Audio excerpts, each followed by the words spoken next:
Орхон аймгийн гэр бүл хүүхд залуучдын хөгжлийн газар нь 2018 онд нийт 9 зорилт 81 арга хэмжээ, тусгай 7 арга хэмжээ төлөвлөн хэрэгжүүлж дараах үр дүнтэй ажилласан байна.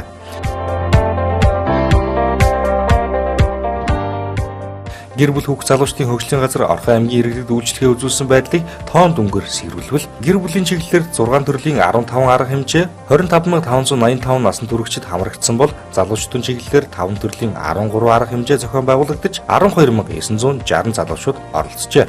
Тус байгууллагын гол үйлчлэгээний төрөл болох хүүхэд хамгааллын чиглэлээр 3 төрлийн 48 арга хэмжээ хийгдэж 11550 хүүхэд хамрагдсан байна. Үүний зэрэгцээ хүүхдийн хөгжил оролцооны чиглэлээр 3 төрлийн 12 арга хэмжээ хийгдэж 9705 хүүхэд оролцжээ. Сайн байцгаана уу орхинчуудаа, та бүхэндээ шинэ оны мэндийг хүргье. Орхон аймгийн гэр бүл хүүхд залуучдын хөгжлийн газраас 2018 оныг бид бүхэн төрийн үйлчлэгийг сайжруулах, төрийн үйлчлэгээний бүтэц бүрэлдэхүүнийг иргэдэд үйлчлэх хамгийн зөв зохистой хэлбэрт оруулахын үйл ажиллагааг зохион байгуулсан сайхан жил болон улиран одож байна. 2018 оны тухайд анх удаага бас хүүхэд гэр бүлийн чиглэл төр засгаас анхаарал хандуулж тодорхой төсөв буюу 6 тэрбум төгрөгийг баталсан ийм он болсноор онцлог байлаа.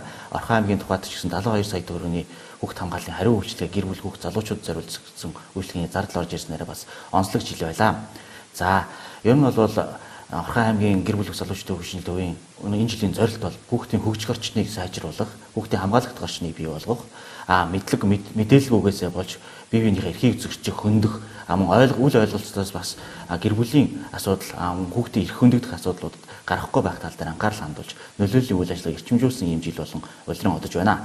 За, ер нь төрийн үйлчлэгээ бүх шатанд хүргэх хамтарсан баг болон нийгмийн ажилтнуудыг чадварчуулах үйл ажиллагааг энэ жил бид голлон зохион байгуулсан байгаа. Мөн хүүхдүүдийг бас үйлчилсэн хэлбэрээр цэцэрлэгийн наснаас 1-р ангид шилжиж байгаа 6 настангууд буюу мөн 6-р ангиас ахлах анги руу шилжиж байгаа хүүхдүүд буюу одоо бас шилжилтийн үе дээрээ байгаа хүүхдүүд эцэгчүүдийн ойлголцлыг сайжруулах үүднээс эцэгчүүд зориулсан сургалтуудыг зохион байгуулж нөлөөллийн үйл ажиллагаануудыг хийсэн ийм жил байлаа. За, ер нь бас эцэгчүүдийн ойлголтыг дэвшүүлж иргэдийн гэр бүл болон хүүхдийн хамгаалалт мөн нэгэндээ хандаж байгаа гэр бүлийн гишүүдийн харьцаа хандлага дээр боловсрол олгож эхэлснээр энэ жилийн тухайд бол бас тодорхой төвшөнд гэр бүлийн хэрэг зөрчил мөн хүүхдийн эрх хөндөх асуудал бол нэлээд буурсан ийм жил болон улиран одож байна. За, тэгээд ер нь хоошдын бидний үйл ажиллагаа ч гэсэн төрийн үйлчлэгээ гэр бүл хүүхд залуучуудын хөгжил чиглэлээр хүргэж байгаа төрийн үйлчлэгийг иргэдэд илүү ойртуулах, баг болгон дээр одоо нийгмийн ажилтныг сэтгэл зүйн болон бус чиглэлээр зөвлөгөө анхан шатны үйлчлэгээ үзүүлдэг болох Баян өндөр сум болон дэлхийн зүүн байгууллага хамтран байгуулсан баг дундын сэтгэл зүйн зөвлөгөөх 10 баг дээр байгуулагдсан хөрөг бүрэн ашиглалттай болгох. За, мөн гэр бүл хүүхд залуучдын хөгжлийн газар маань өөрсдийн хүүхдийн ордонд хичээлж байгаа хөгжлийн хөтөлбөрүүдийг 2-р шатлалын болгож кабинетийн тогтолцоон шилжүүлэх ийм үйл ажиллагаа үргэлжлүүлэн хэрэгжүүлэх ийм он болж 2019 он маань ус үргэлжлэх болно. –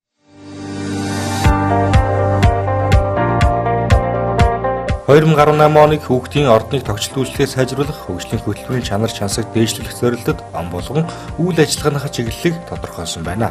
Одоогоор хүүхдийн ордонд хүүхд хөгжлийн 17 хөтөлбөр хичээллэж нийтдээ 250 гаруй хүүхэд суралцж байна.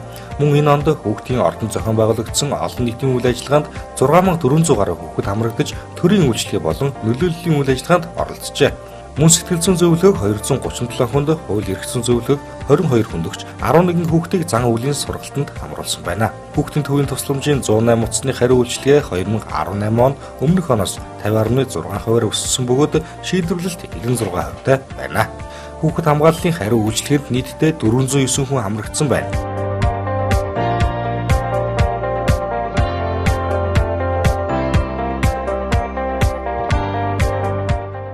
Ингээд Орхон аймгийн гэр бүл хүүхэд залуучдын хөгжлийн газрын 2018 онд болж өнгөрсөн онцлог үйл ажиллагаанаас төвөрлөн хүргье.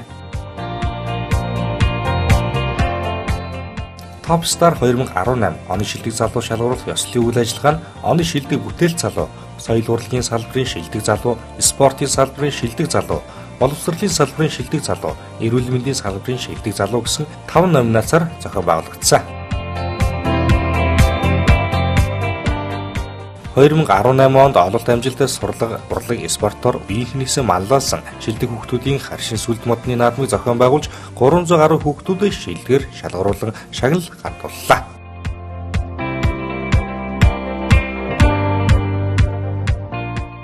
хүүхэд өсвөр үеийнхэнд гоо зүйн мэдлэг олгох, урлагт суралцуулах, багш сургууль хүмүүжүүлэгчдийг дэмжих зорилгоор зохион байгуулагддаг үнсгэлжийн 2018 ёслолын арга хэмжээг загвар зохион бүтээгч, загвар өмсөгч, шилдэг багш гэсэн төрлүүдээр зохион байгуулж шилдэгүүдэд тодруулсан юм а.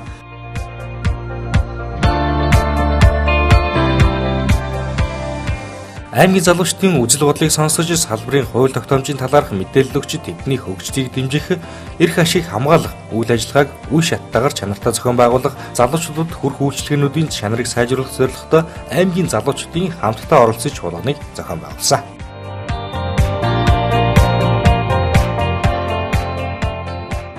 Хоёр сумын 21 багт хүүхд хамгааллын хамтарсан баг ажилладаг бөгөөд хамтарсан багийн гишүүдийг чадахжуулах чиглэлээр 4 удаагийн сургалт, хамтарсан багуудыг сурталчлах ажлыг 2 удаа, хамтарсан багийн гишүүдийг ажлын байран дээр нь чадахжуулах үйл ажиллагаа нээлттэй хаалганы өдөр зэргийг зохион байгуулсан.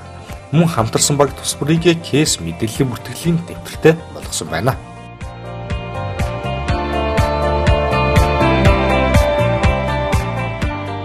Ерөнхий боловсролын ахлах ангийн сурагчдад ихтэй сургуулийн 1-2 дугаар курсын оюутнууд, хөдөө аж ахуйн мэргэжил сургалт үйлдвэрлэлийн төв, мэргэжил сургалт үйлдвэрлэлийн төвүүдийн оюутнуудын дунд хар тамхи ман сурлах бодис түүний хор урших сэдвт ааст тэмцээнийг зохион байгууллаа.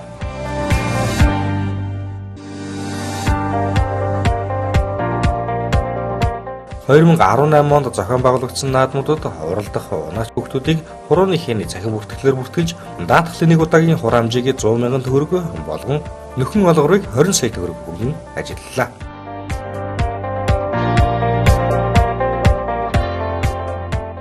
Хүүхдийн урлагийн яргуй 2018 наадам дуу хуур авиас бэлгийн өрсөлдөөнөөр дүүрэн явагдаж шилдэгүүдэд тодрууллаа.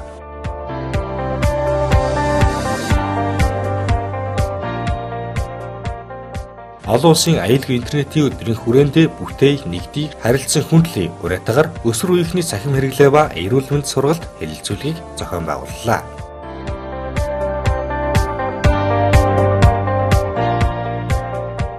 Үүргээ ухамсарлаж оролцоогоо бодит болгоё уриатагаар аймгийн хүүхдийн арч чуулганыг зохион байгуулж баг бүрийн чуулганаас сонгогдсон 6 төлөөлөгч, хүүхдийн 21 ээлж, хүүхдийн оролцооны нэгдсэн төвийн гишүүн 20, нийтдээ 160 гаруй төлөөлөгчийг хамрууллаа.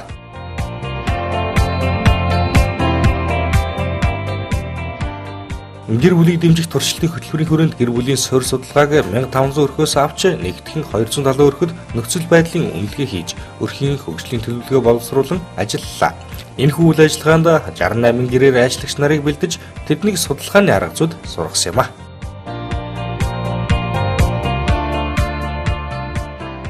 Хүмүүжлийн эерэг арга зүйг олон нийтэд түгээн дэлгэрүүлэх ажлыг өрнүүлж сургалтын менежер нийгмийн ажилтан сургуулийн өмнөх боловсролын арга зүйчдийг сурагч багшаар бэлтгэв. Цэцэрлэг сургуулийн багш ажилтнууд хүүхдийн эцэгийнхээ нийт 18,632 хүнд уг арга зүйн сургалтыг хийлээ.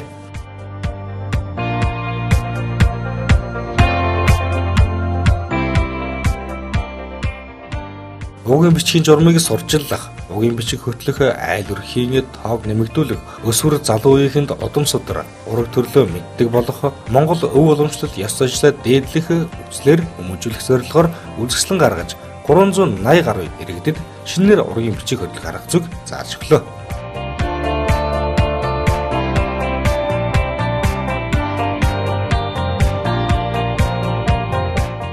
2018 онд бидний хийж хэрэгжүүлсэн ажлын үр дүнд хүүхдийн хөдөлмөр эрхлэлд 72%-аар кемт хэрэгт холбогдсон хүүхэд өмнөх оныхоос 63.1%-аар буурч хүүхд хамгааллын тусламж үйлчилгээнд 526 хүн хамрагдсан байна.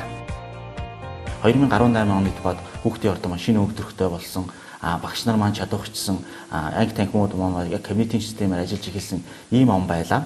За мөн хүүхдийн ордон дээр ёс заншлын өргөө буюу одоо хүүхдүүд маань ёс уламжлалаа танилцаж уламжлал наадаагаараа наадах юм орчинд бид бүхэн бүрдүүлж чадлаа. За мөн хүүхдийн ордон дээр бас номын сан бий болж номын төвийн номын сан биднэртэй хамтран ажиллаж эхэлснээр хүүхдүүд маань бас номын ертөнцөөр аялах энэ боломж бас бүрдлээ.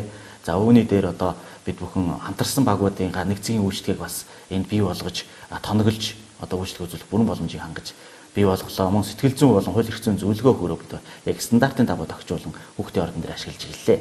Энэ мэтчлэн одоо 2018 оны бас ололт амжилтыг дурдахын цацуу 2019 онд бид бүхэн бас энэ бүгдээ баттгаж та бүхэндээ үйлчлэгийг улам ойртуулсан ер нь суур бичиг баримтуудаа бид бүхэн иргэдтэй илүү ойртуулж төрийн үйлчлэгийн стандартыг сайжруулсан ийм он болгож өнгөрүүлнэ гэдэгтээ бид бүхэн итгэлтэй байна. Ингээд та бүхэндээ 2019 оны буюу цоо шинэ оны мэндийг хүргье. Баярлалаа. Орхон аймгийн гэр бүл хүүхд залуучдын хөгжлийн газар гэр бүлийн үнэт зүйлсийг бэхжүүлж хүүхэд залуучдын эрхийг дээдлж үргийг ухамсарлуулан тэднийг хөгжих, оролцох, суралцах, хөдөлмөрлөх таатай нөхцлөөр хангахын төлөө бид ажиллалаа. Орхон аймгийн гэр бүл хүүхд залуучдын хөгжлийн газар 2018 он